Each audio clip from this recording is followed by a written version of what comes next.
السلام علیکم۔ آج کی کہانی آستین کا سانپ۔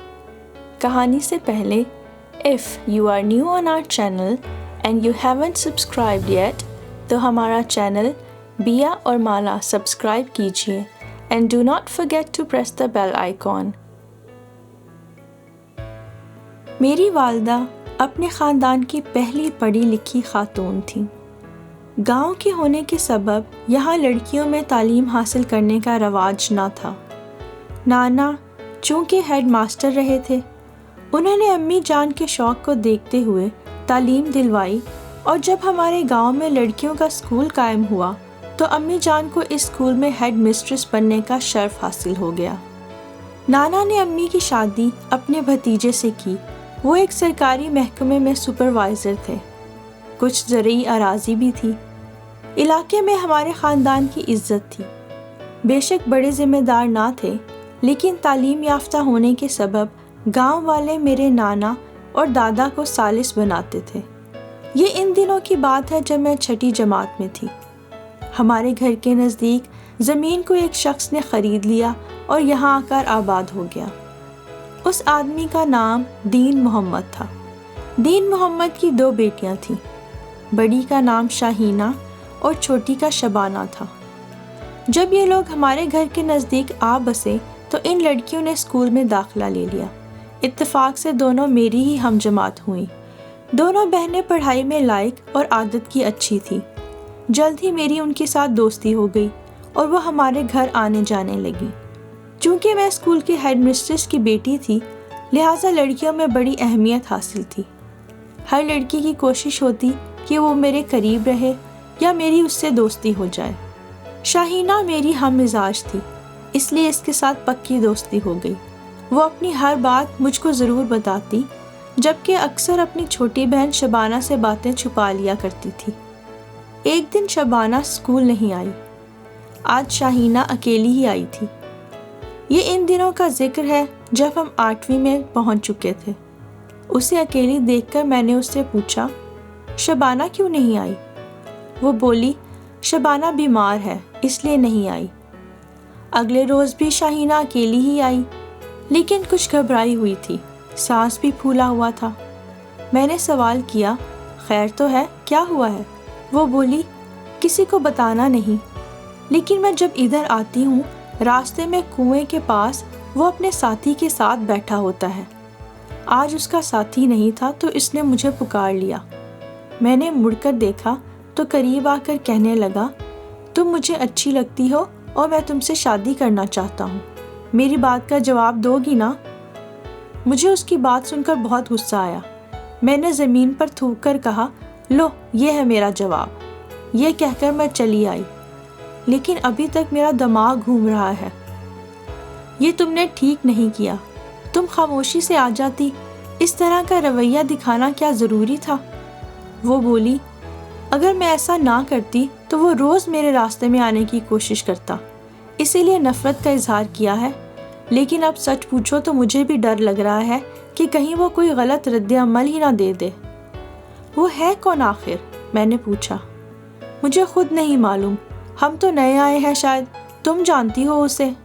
میں نے کہا، اچھا آج چھٹی کے وقت اکٹھے چلیں گے، میں دیکھوں گی تو پہچان لوں گی۔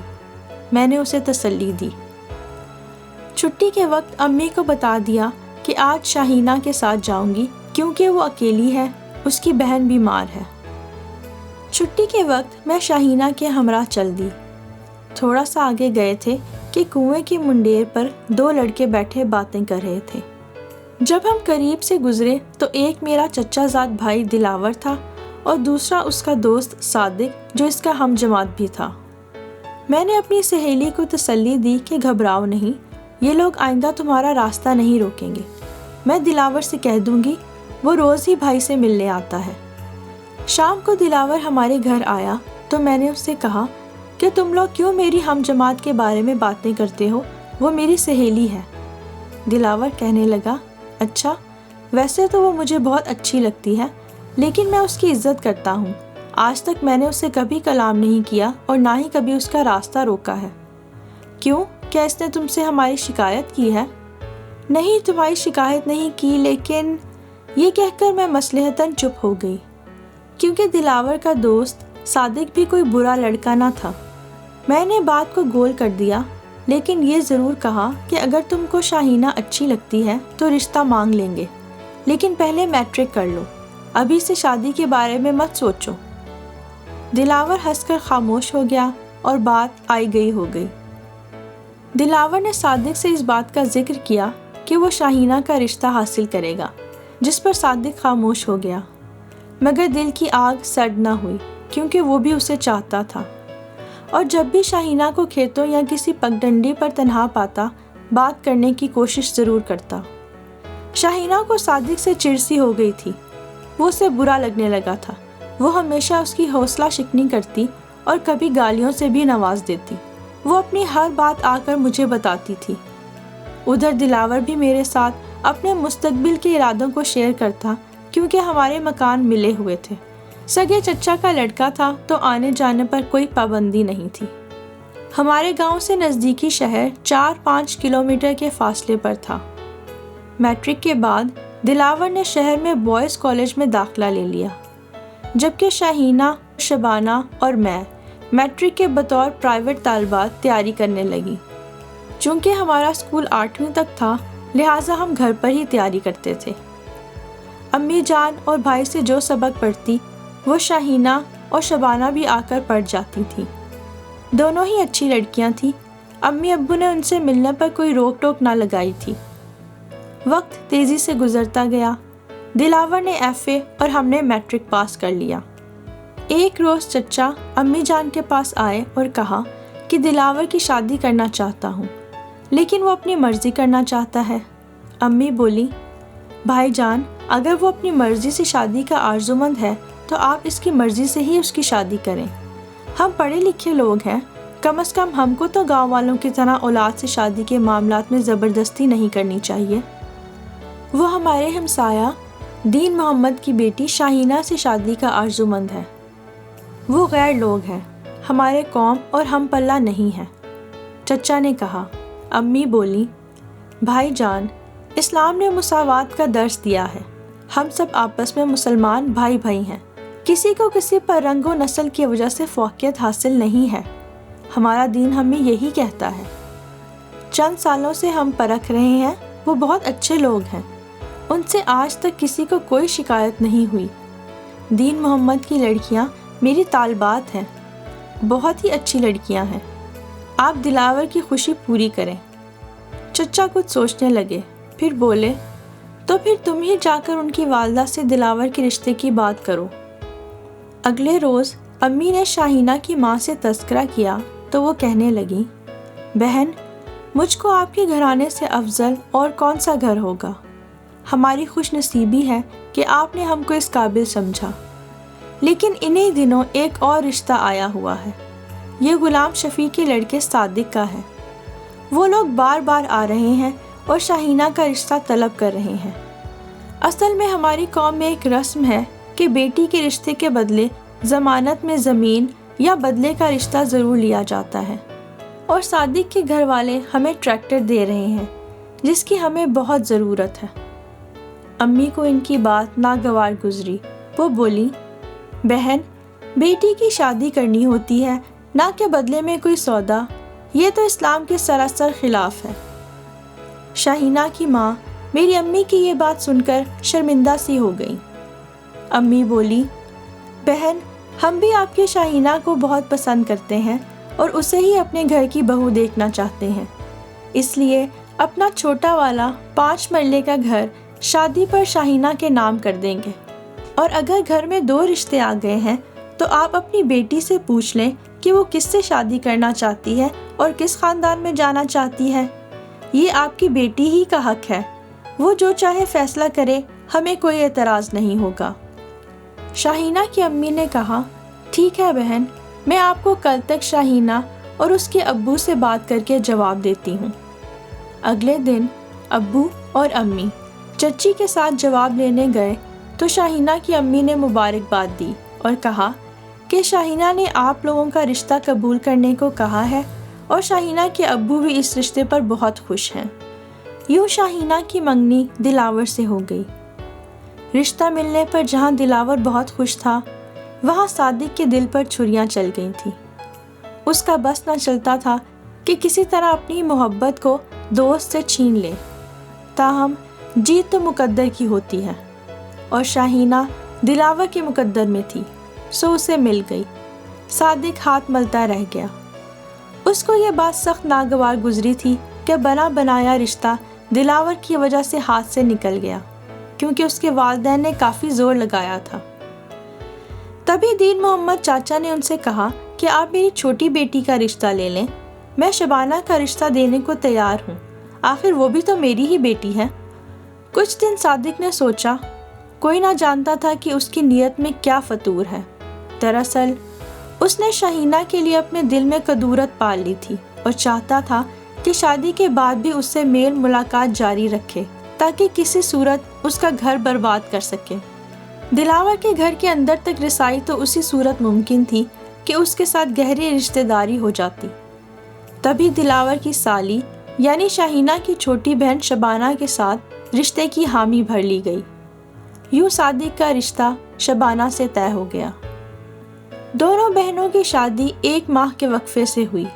پہلے شاہینہ دلہن بنی اور پھر شبانہ اپنے گھر کی ہو گئی۔ شاہینہ ہمارے پہلو کے مکان میں آ کر بہت خوش تھی، اس کی دلاور سے نبھ گئی تھی۔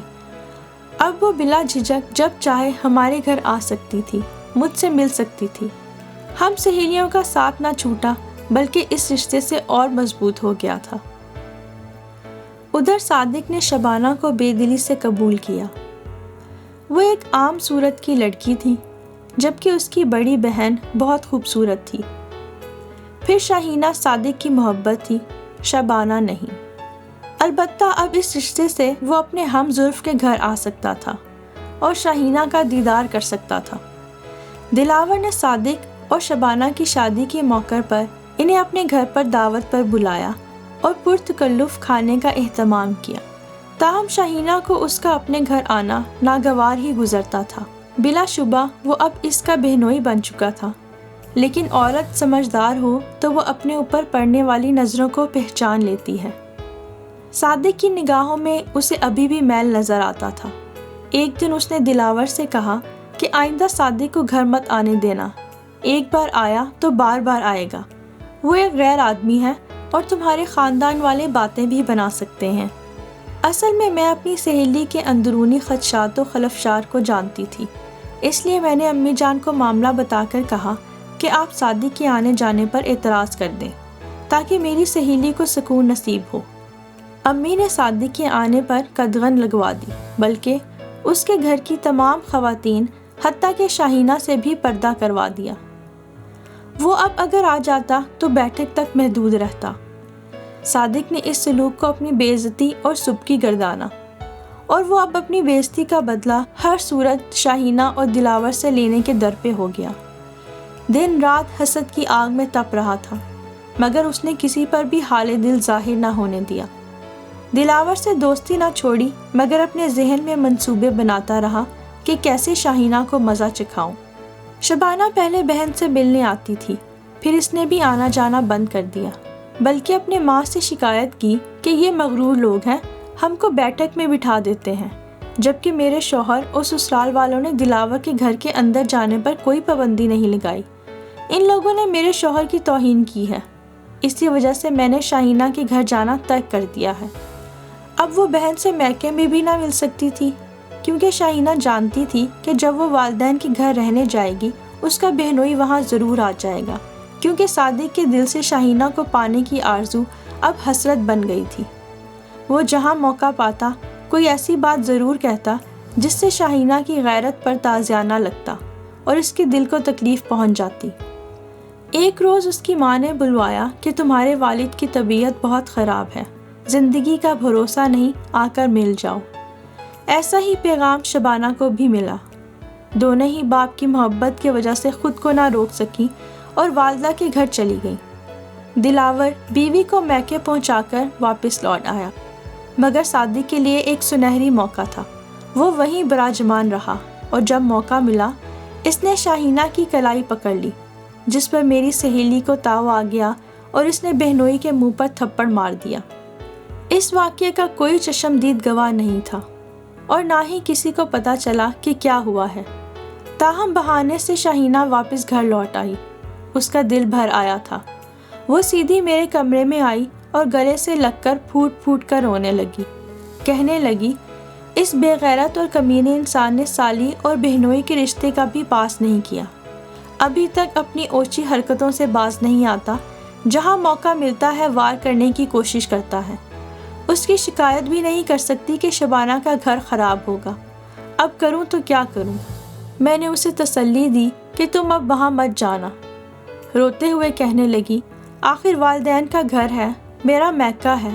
کسی غمی اور خوشی کے موقع پر جانا ناگزیر ہو جاتا ہے۔ کب تک اس کینہ پرور کی ضلالت سے دامن بچاؤں گی؟ اس واقعے کے 1 ہفتہ بعد ہی چچا دین محمد کی وفات ہو گئی۔ باپ کی وفات پر اسے میکہ جانا پڑا، جہاں شبانہ اور صادق بھی ٹھہرے ہوئے تھے۔ مغرب کے بعد جب اس کے والد کو دفنا کر لوٹے تو صادق نے دلاور سے کہا کہ میت والے گھر میں جگہ نہیں ہے، ایسا کرتے ہیں کہ تم میرے گھر چل کر بیٹھک میں سو رہو۔ دلاور بولا، تو پھر کیوں نہ میرے ٹیوب ویل پر چلیں، وہاں سونے کے لیے اچھا انتظام ہے۔ آٹے کی چکی کے ساتھ ایک کمرہ بنا ہوا ہے، ادھر تمہارا بھی بستر لگوا دوں گا۔ رات کو دونوں دوست ٹیوب ویل پر چلے گئے، جو گھر سے کچھ دور کھیتوں کی طرف تھا۔ شومئی قسمت، اس روز چکی پر کام کرنے والا ملازم غیر حاضر تھا۔ اس کی بیوی اچانک درد میں مبتلا ہو گئی تو وہ اسی وقت شہر کے ہسپتال لے کر چلا گیا۔ آٹے کی چکی سے ملحق کمرے کی ایک چابی دلاور کے پاس ہوتی تھی۔ اس نے جیب سے چابی نکالی اور کمرہ کھول کر بستر چارپائیوں پر سیدھے کر دیے۔ ذرا دیر باتیں کرنے کے بعد دونوں سو گئے۔ صبح ہو گئی، لیکن یہ صبح شاہینہ کی زندگی کی سب سے تاریک صبح تھی۔ دلاور کو کسی نے رات کو قتل کر کے اس کی لاش پر گندم کے تھیلے رکھ دیے تھے، جو وہاں چکی پر گاؤں بھر سے پسوانے کو لوگ لائے تھے اور کمرے میں رکھے ہوئے تھے۔ واردات سے پہلے صادق نے دلاور کو کوئی نشہ آور شے پلا دی تھی اور واردات کرنے کے بعد وہ واپس سسرال لوٹ کر آ گیا تھا۔ اس نے سب پر یہی ظاہر کیا کہ وہ یہیں تھا۔ گھر سے باہر بیٹھک میں رشتہ دار جو میت پر آئے ہوئے تھے، وہ بھی ان کے پاس دری پر سو گیا تھا۔ صبح جب ملازم چکی پر آیا تو اس نے خون کی لکیر فرش پر دیکھی۔ وہ یہ دیکھ کر حیران ہوا کہ چارپائی پر گندم کے تھیلے رکھے ہوئے ہیں۔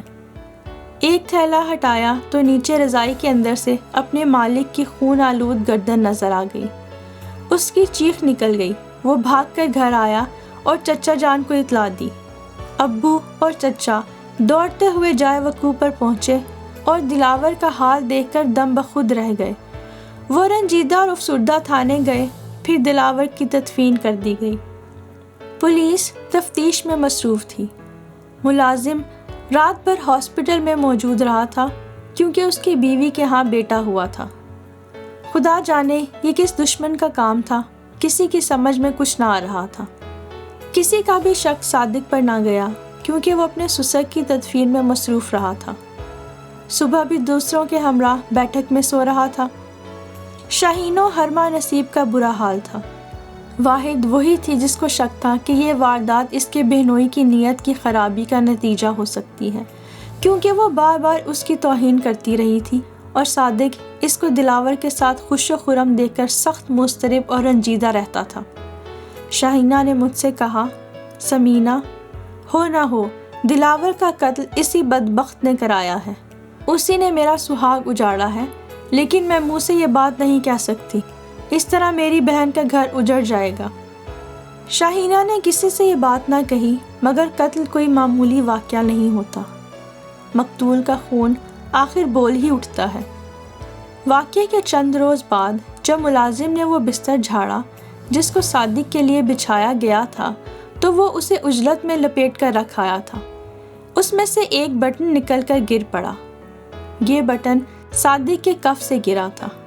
بٹن نسواری رنگ کا تھا اور صادق نے بھی اس روز نسواری رنگ کا جوڑا پہنا ہوا تھا جس روز اس کے سسر کا انتقال ہوا تھا۔ جب نوکر نے بٹن چچا کو دیا تو ان کا ماتھا ٹھنک گیا۔ یہ بٹن کس کا ہو سکتا ہے؟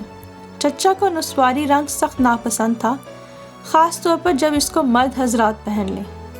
تدفین والے دن ان کو یاد آ گیا کہ اس رنگ کا جوڑا صادق نے پہن رکھا تھا جو ان کی آنکھوں میں چبھ رہا تھا۔ انہوں نے گھر آ کر کسی سے تذکرہ بھی کیا تھا کہ یہ صادق کس قسم کے کپڑے پہنتا ہے۔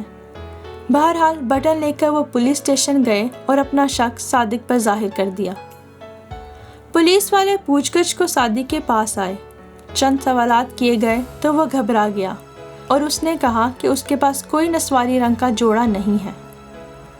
پولیس نے گھر کی تلاشی لی تو جوڑا برآمد ہو گیا، جس کی آستین کے ایک کف کا بٹن ٹوٹ کر کہیں گر چکا تھا۔ ٹوٹے ہوئے بٹن کو جوڑے کے باقی بٹنوں سے ملایا گیا اور پھر پولیس صادق کو تھانے لے آئی، جہاں دوران تفتیش اس نے دلاور کے قتل کا اقرار کر لیا اور بعد میں اس کو عمر قید ہو گئی۔ یوں ایک ہی باپ کی 2 بیٹیوں کا سہاگ اجڑ گیا۔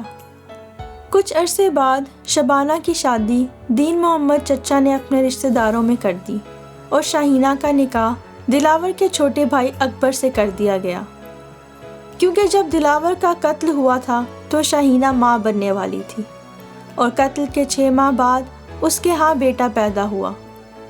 چچا اور چچی کو شاہینہ کے بیٹے کی صورت میں دلاور نظر آتا تھا۔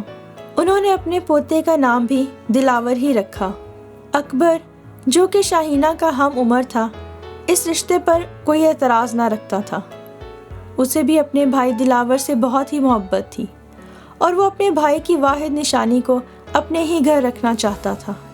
اس طرح شاہینہ کو بھی ایک چھت مل گئی اور وہ دوبارہ سے آباد ہو گئی۔